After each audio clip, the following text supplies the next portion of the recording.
అది పలాసపురం అనే ఒక గ్రామం. ఆ గ్రామంలో లక్ష్మి ఆమె కొడుకు గోపితో కలిసి నివసిస్తూ ఉంటుంది. లక్ష్మికి కళ్ళు కనిపించవు. అయినప్పటికీ కొడుకుని చదివించి గొప్ప స్థాయిలో ఉంచాలి అన్నది లక్ష్మి కోరిక. అందుకోసమే ఆమె ఒక చెట్టు దగ్గర తాను స్వయంగా తయారు చేసిన అప్పడాలు అమ్ముకుంటూ ఉంటుంది. అలా కుటుంబం గడుస్తూ ఉండేది. ఒకరోజు, అమ్మా, ఈరోజు నేను బడికి తొందరగా వెళ్ళాలి. మాకు పరీక్ష ఉంది. నువ్వు తొందరగా వచ్చేయ్. నిన్ను ఆ చెట్టు దగ్గర వదిలిపెడతాను. నేను బడికి వెళ్తాను అని గోపి అంటాడు. దానికి సమాధానంగా లక్ష్మి ఇలా అంటుంది. సరే బాబు, ఈ రోజేదో వర్షం పడుతుందని చెప్పారు కదా, గొడుగు తీసుకుని వెళ్ళు. వర్షంలో తడిస్తే మళ్ళీ జలుబు చేస్తుంది. గోపి పైన ఆకాశం వైపు చూసి, ఓ పిచ్చమ్మా, ఇది వేసవికాలం, వర్షాకాలం కాదు. అర్థమైందా? ముందు వెళ్దాం పదా. గోపి, ఎండలు మొదటి సమయంలో వర్షాలు పడతాయి. టీవీలో కూడా ఈరోజు వర్షం ఉందని చెప్పారమ్మా, అందుకని చెప్తున్నాను. సరే అమ్మా, నేను తీసుకుంటాను అని గొడుగు తీసుకొని తల్లిని వెంట పెట్టుకొని అక్కడి నుంచి బయటికి వస్తాడు. తన తల్లిని చెట్టు దగ్గర వదిలిపెట్టి అతను స్కూల్కి వెళ్ళిపోతాడు. రావాలమ్మా రావాలి, రావాలమ్మా రావాలి, తాజా తాజా అప్పడాలు. అమ్మా రావాలమ్మా రావాలి. లక్ష్మి అలా పిలుస్తుండగా కొంతమంది అక్కడికి వచ్చి వాటిని తీసుకుని ఆమెకు డబ్బులు ఇచ్చి అక్కడి నుంచి వెళ్ళిపోతూ ఉంటారు. ఇలా జరుగుతూ ఉండగా సుశీల, కల్పన అనే ఇద్దరు ఆడవాళ్లు అటు వెళ్తూ లక్ష్మిని చూస్తారు. ఈమె దగ్గర అప్పడాలు చాలా బాగుంటాయి. కల్పన, తీసుకో నువ్వు కూడా. నేను కూడా చాలాసార్లు తీసుకున్నాను వదినా, చాలా బాగుంటాయి. తీసుకుందాం పదండి అని కల్పన, సుశీల ఇద్దరూ వెళ్ళి అప్పడాలు తీసుకుని ఆమెకు డబ్బులు ఇచ్చి అక్కడి నుంచి వెళుతుండగా ఇంతలో రాజు అనే వ్యక్తి వీళ్ళు డబ్బులు ఇవ్వటాన్ని గమనించి లక్ష్మి చేతిలో ఉన్న డబ్బులు లాక్కొని పరిగెడతాడు. పట్టుకోండి పట్టుకోండి, ఎవరో నా డబ్బు తీసుకుని వెళ్ళిపోతున్నారు, దయచేసి పట్టుకోండి. లక్ష్మి అలా కేకలు వేస్తూ కర్ర సహాయంతో పైకి లేచి పరిగెత్తుకుంటూ వెళ్ళి ఒక్కసారిగా కింద పడిపోతుంది. లక్ష్మి కింద పడిపోవటం చూసినటువంటి కల్పన, సుశీల ఇద్దరూ కూడా త్వరగా లక్ష్మి దగ్గరికి వెళ్ళి ఆమెని పైకి లేపుతారు. ఇంతలో కల్పన ఆ దొంగ వెంబట పడుతుంది. రేయ్, మర్యాదగా ఆగురా, లేకపోతే నిన్ను చంపేస్తా అంటూ పరిగెడుతూ అతనిని పట్టుకునే ప్రయత్నం చేస్తుంది. కానీ అతను చాలా వేగంగా అక్కడి నుంచి వెళ్ళిపోతాడు. కల్పన ఆయాసపడుతూ ఒకచోట ఆగిపోయి ఇలా అంటుంది. ఇలాగా ఒక గుడ్డిదాని దగ్గర డబ్బు తీసుకుని మీరేం బాగుపడతారా? నాశనం అయిపోతారు మీరు అని కల్పన అక్కడి నుంచి తిరిగి లక్ష్మి దగ్గరికి వస్తుంది. కల్పన, దొంగ దొరికాడా? చాలా ప్రయత్నం చేశాను కానీ దొరకలేదు. ఆ మాట వినగానే సుశీల చాలా బాధపడుతుంది. పొద్దున్నుంచి ఇక్కడే కూర్చుని అమ్మిన డబ్బు మొత్తం తీసుకుని వెళ్ళిపోయాడు అంటూ కంటతడి పెట్టుకుంటుంది సుశీల. కల్పన ఆమెను చూసి జాలిపడి, మీరు బాధపడకండి, ఇదిగోండి ఈ డబ్బుంచండి, ఇదిగోండి నా వంతు. అందుకు లక్ష్మి వాళ్ళిచ్చిన డబ్బును తీసుకోవడానికి అసలు ఇష్టపడదు. దయచేసి ఇలా నాకు డబ్బు ఇవ్వకండి, నా మీద జాలిపడి ఇలా అస్సలు చెయ్యొద్దు, అది నాకు ఇష్టం ఉండదు. కొంచెం నన్ను చెట్టు దగ్గర కూర్చోపెట్టండి అని అంటుంది.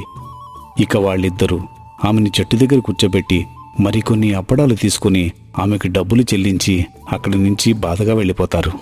పాపం లక్ష్మి చాలా బాధపడుతూ అక్కడే ఉండిపోతుంది. డబ్బు తీసుకుని వెళ్ళిన రాజు వాటితో తనకు కావలసిన సరుకులు తీసుకుని ఇంటికి వెళతాడు. తన తండ్రి భద్రం పడుకుని ఉంటాడు. రాజు ఇంటికి వచ్చిన తర్వాత అతన్ని గమనించిన భద్రం ఇలా అంటాడు. బాబు రాజు, నీ చేతిలో ఉన్న సరుకులన్నీ ఎక్కడివిరా? అది మరి నేను పని చేసి సంపాదించాను నాన్న అని కొంచెం తడపడుతూ చెప్తాడు రాజు. కాని భద్రం దానిని గమనిస్తాడు. రాజు, నువ్వు ఎప్పుడూ అబద్ధం చెప్పవు. నువ్వు అబద్ధము చెప్పావంటే అది నాకు అర్థమవుతుంది. నిజం చెప్పు, ఇవన్నీ నీకు ఎక్కడి నుంచి వచ్చాయి? నాన్న, నేను దొంగతనం చేశాను. మనం కడుపు నిండా తిండి తిని 3 రోజులవుతుంది నాన్న. మీ ఆరోగ్యం సరిగ్గా లేదు. మీరు తినకపోతే మీరు నా నుంచి దూరం అయిపోతారు అని భయం వేసింది. అందుకే బయట పని కోసం వెతికాను. కానీ నువ్వు ఒక దొంగ కొడుకువి, నిన్ను నమ్మి ఎవరు పని ఇస్తారు అని అందరూ నన్ను అవమానపరిచారు. అందుకే నేను ఇలా చేయాల్సి వచ్చింది అని రాజు బోరున విలిపిస్తాడు. దేవుడా, ఎందుకు మమ్మల్ని ఇలా పరీక్షిస్తున్నావు? నేను చేసిన తప్పుకి శిక్ష అనుభవిస్తున్నాను. అంతేకాకుండా నా బిడ్డను కూడా వాళ్ళు అలాగే చూస్తున్నారు. నాన్న బాధపడొద్దు నాన్న. రాజు, మనకి గతి లేక నేను ఎంతోమంది దగ్గర దొంగతనం చేసి కుటుంబాన్ని పోషించే ప్రయత్నం చేశాను. అందరి కష్టాన్ని దోచుకున్నందుకు భగవంతుడు నా 2 కాళ్ళు విరగ్గొట్టి మంచాన పడేశాడు. మీ అమ్మని దూరం చేశాడు. అదే తప్పు నువ్వు చెయ్యవద్దు. ఎవరి దగ్గరైతే నువ్వు దొంగతనం చేశావో వాళ్ళకి ఆ డబ్బులు తిరిగి ఇచ్చేసేయి. సామాన్లన్నీ వాళ్లకు తిరిగి దుకాణంలో ఇచ్చి ఆ డబ్బు తీసుకెళ్ళి వాళ్లకు ఇచ్చేసిరా. అందుకు రాజు ఏమాత్రం ఆలోచించకుండా సరే అని చెప్పి అక్కడి నుంచి వెళ్ళి దుకాణంలో వాటన్నింటినీ తిరిగి ఇచ్చేసి లక్ష్మికి డబ్బులు ఇవ్వటానికి వెళతా. లక్ష్మి చాలా బాధపడుతూ ఉండటం చూసి రాజు చాలా బాధపడుతూ ఆమె దగ్గరికి వెళ్తాడు. అమ్మా, ఇదిగోండి మీ డబ్బు. ఆ డబ్బు తీసుకొని ఆమె ఎంతగానో సంతోషపడుతూ నీకు ఈ డబ్బు ఎక్కడివి బాబు అని ప్రశ్నిస్తుంది. ఇందాక నేను మీ దగ్గర దొంగతనం చేశానమ్మా. ఆకలికి తట్టుకోలేక అలా చేశాను. నన్ను క్షమించండి. అప్పుడు లక్ష్మికి రాజు ఉన్న పరిస్థితి ఏంటో అర్థమవుతుంది. ఎవరు బాబు నువ్వు? అసలు నీ పరిస్థితి ఎందుకు ఇలాగయింది? అప్పుడు రాజు తన కుటుంబం పరిస్థితి గురించి చెప్పుకొని వస్తాడు. తన తండ్రి ఒక దొంగని, దొంగతనం చేసినప్పుడు ఒక పెద్ద గోడ దూకి తన 2 కాళ్ళు పోగొట్టుకున్నాడని, ఇటీవల కాలంలోనే తన తల్లి కూడా చనిపోయిందని, తన చదువుని మధ్యలో ఆపేయాల్సి వచ్చిందని లక్ష్మికి చెప్తాడు. లక్ష్మి రాజు మాటలు విన్న తర్వాత చాలా బాధపడి రాజుకి కొంత డబ్బు సహాయం చేస్తుంది. కానీ రాజు మాత్రం ఆ డబ్బును తీసుకోవడానికి అసలు ఇష్టపడడు. అయినా లక్ష్మి బలవంతంగా ఇస్తుంది. చాలా కృతజ్ఞతలమ్మా మీకు. అలా అని రాజు లక్ష్మికి కృతజ్ఞతలు చెప్పుకుంటూ ఉండగానే వడగళ్ల వాన మొదలవుతాయి. రాజు వెంటనే అక్కడ ఉన్న అప్పడాలు మొత్తాన్ని కవర్లో పెట్టి ఒక చెట్టు కిందకు తీసుకెళ్లి పెడతాడు. చెట్టు కింద వర్షంలో వాళ్ళిద్దరూ తడుస్తూ ఉంటారు. రాజు మాత్రం ఆ అప్పడాలకి ఏమీ కాకుండా చాలా జాగ్రత్తగా నీళ్లు పడకుండా అడ్డు నిలబడతాడు. బాబూ, అప్పడాలు తడిసిపోతున్నాయా? లేదమ్మా, తడవడం లేదు. నేను అడ్డంగా ఉన్నాను. నువ్వేమీ కంగారు పడొద్దు. మా బాబే. లక్ష్మి చాలా సంతోషపడుతుంది. కాసేపటి తర్వాత వర్షం ఆగిపోతుంది. బాబూ, ఇంకా ఈ వర్షంలో నేను కూర్చోలేను. నన్ను మా ఇంటి దగ్గర వదిలిపెడతావా? అందుకు రాజు సరే అని ఆమెని తీసుకుని వెళ్ళి తన ఇంటి దగ్గర వదిలిపెడతాడు. కొంత సమయం అక్కడే ఉండి అక్కడి నుంచి తిరిగి ఇంటికి వెళ్ళి లక్ష్మి ఇచ్చిన డబ్బుతో బియ్యం, కూరగాయలు తీసుకుని వండుకొని జరిగిన విషయమంతా కూడా తన తండ్రికి చెప్పి తనకి భోజనం తినిపిస్తాడు. పాపం, ఆమెకు కళ్ళు కనిపించకపోయినా ఎందుకు కష్టపడుతుంది? నలుగురిలో గౌరవంగా బ్రతకటం కోసం. అలాగే నువ్వు కూడా ఏ పనైనా చేసి గౌరవంగా బతుకు. అంతేకాని దొంగతనం మాత్రం చెయ్యొద్దు. సరే నాన్న. అందుకు రాజు సరే నాన్న అని చెప్పి తండ్రిని సముదాయిస్తాడు. ఆ మరుసటి రోజు రాజు మరలా లక్ష్మి ఇంటికి వెళతాడు. అక్కడ గోపి కూడా ఉంటాడు. అమ్మా, నేను రాజుని. నిన్న వచ్చాను కదా. రాజు మాటలు విని గోపి ఇలా అంటాడు. చాలా కృతజ్ఞతలన్నయ్యా. మా అమ్మని సురక్షితంగా ఇంటికి తీసుకొచ్చావు. అప్పడాలు తడిచిపోకుండా కాపాడావు కూడా. బాబూ రాజు, ఏంటి ఇలా వచ్చావు? డబ్బులేమన్నా కావాలా? డబ్బులు వద్దమ్మా, పని కోసం వచ్చాను. నేను కూడా అప్పడాలు అమ్ముతాను. నాకెంతో కొంత డబ్బులు ఇవ్వండి చాలు. లక్ష్మి ముందుగా అందుకు కొంచెం సందేహపడుతుంది. కానీ రాజు పరిస్థితి చూసి అర్థం చేసుకొని సరే అంటుంది. ఆ రోజు నుంచి రాజు, లక్ష్మి ఇద్దరూ కూడా వ్యాపారం చేస్తూ ఉంటారు. రాజు పక్క ఊర్లో తిరిగి అప్పడాలు అమ్ముతాడు. అలా చాలా డబ్బును సంపాదిస్తాడు. సాయంత్రానికి లక్ష్మి దగ్గరికి వచ్చి ఆ డబ్బు మొత్తం ఇస్తాడు. ప్రతిరోజు 3,000 రూపాయల నుంచి 5,000 రూపాయల వరకు అమ్ముడుపోతూ ఉంటాయి. అంటే ఎంత కష్టపడుతున్నాడో అర్థమవుతుంది లక్ష్మికి. అతని కష్టానికి తగ్గ ఫలితం ఇస్తూ ఉంటుంది. ఆ డబ్బుతో రాజు తండ్రిని చాలా బాగా చూసుకుంటూ ఉంటాడు. అలా రాజు లక్ష్మికి చాలా దగ్గరగా అవుతాడు. అతనికి తల్లి లేదు అన్న లోటు లక్ష్మి తీరుస్తుంది. లక్ష్మి కూడా గోపిని ఎలా అయితే చూసుకుంటుందో రాజును కూడా అంతే ప్రేమగా చూసుకుంటూ ఉంటుంది. అదే విషయాన్ని రాజు తన తండ్రి భద్రంతో చెప్తాడు. ఆ మాటలు విన్న భద్రం మనసులో, భగవంతుడా, ఎన్ని రోజులకు నాకు ఒక సంతృప్తిని మిగిలిచ్చావు. నేను నీ దగ్గరికి వచ్చేసిన నా బిడ్డకి ఒక తల్లి తోడుని ఇచ్చావు. చాలా సంతోషం అనుకుంటాడు. ఆ రాత్రి సమయంలో భద్రంకి తీవ్ర అస్వస్థతకు గురై మరణిస్తాడు. తండ్రి చనిపోవడంతో రాజు బోరున ఏడుస్తాడు. తదుపరి కార్యక్రమం పూర్తి చేసుకుని లక్ష్మి దగ్గరకు వెళ్ళి జరిగిన విషయాన్ని మొత్తం చెప్పి రాజు ఏడుస్తాడు. ఏడవకు రాజు, మీ నాన్నగారు ఆ భగవంతుని చేరుకున్నాడు. అతను అక్కడి నుంచి నిన్ను చూస్తూనే ఉంటాడు. చూడు, నువ్వు నన్ను అమ్మా అని పిలిచావు కదా, ఇక నుంచి నేను నీకు అమ్మా నాన్న అన్నీ.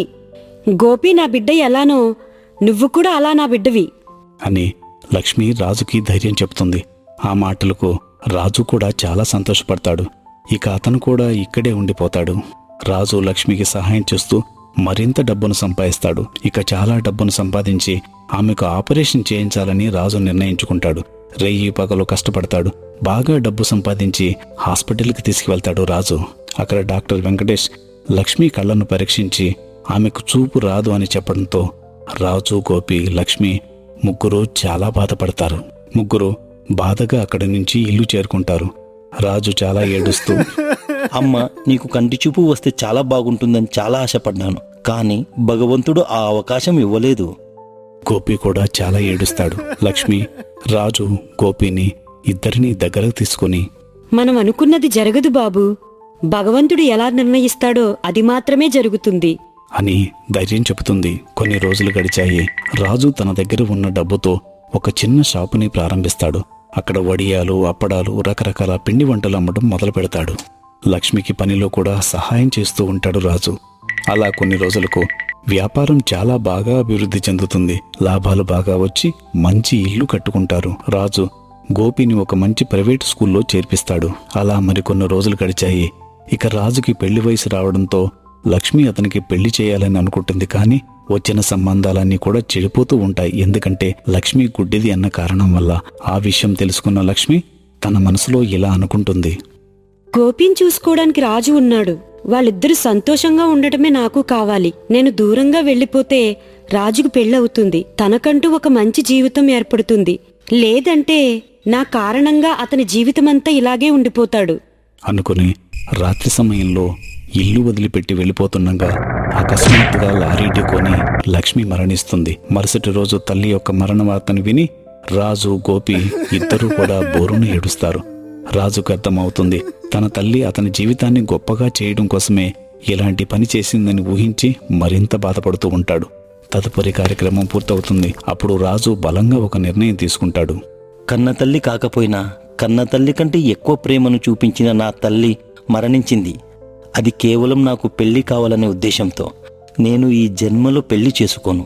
నా తమ్ముడిని బాగా చదివించి వాడిని ఉన్నత స్థాయిలో ఉంచడమే నా కోరిక. అమ్మా, నన్ను క్షమించు. నా వల్లే నీ ప్రాణం పోయింది అని చాలా బాధపడతాడు. ఇక తల్లిని మనసులో తలుచుకుంటూ తన పనిని తాను మొదలు పెడతాడు. అలా కొన్ని రోజులు గడిచిన తర్వాత నీలిమ అనే ఒక గుడ్డి అమ్మాయి భిక్షాటన చేస్తూ రాజుకు కనపడుతుంది. ఆమెను కొంతమంది అవమానపరుస్తూ ఉంటారు. కొంతమంది పిల్లలు రాళ్లు విసురుతూ ఉంటారు. దానిని గమనించిన రాజు ఆమెను కాపాడి తన ఇంటికి తీసుకొని వస్తాడు.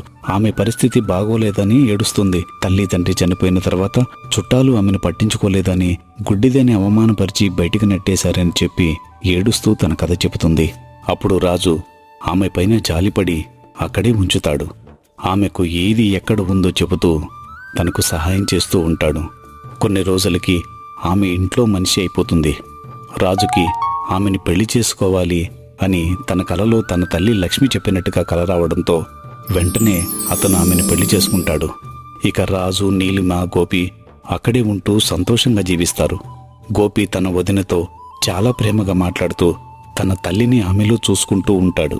రాజు తన తల్లి లక్ష్మిని తనకు భారీగా పంపించిందని భావిస్తూ చాలా చక్కగా ప్రేమగా తనని చూసుకుంటూ ఉంటాడు. అలా వాళ్ళ జీవితాలు మలుపులు తిరిగి కొన్ని రోజుల తర్వాత ఆమెకు ఆపరేషన్ ద్వారా కళ్ళు వస్తాయి. ఇప్పుడు ఆమె ఒక ప్రపంచాన్ని చూడగలుగుతుంది. దాన్ని చూసి ఆమె ఆనందానికి అవధులు ఉండవు. గోపి, రాజు కూడా చాలా సంతోషపడతారు. ఇక వాళ్ళ జీవితం సరికొత్త మలుపుగా మరొక మలుపు తిరుగుతూ వ్యాపారంలో ముందుకు సాగుతూ మరొక మెట్టు వెతుకుతూ అందరిలో మంచి పేరు తెచ్చుకుంటారు.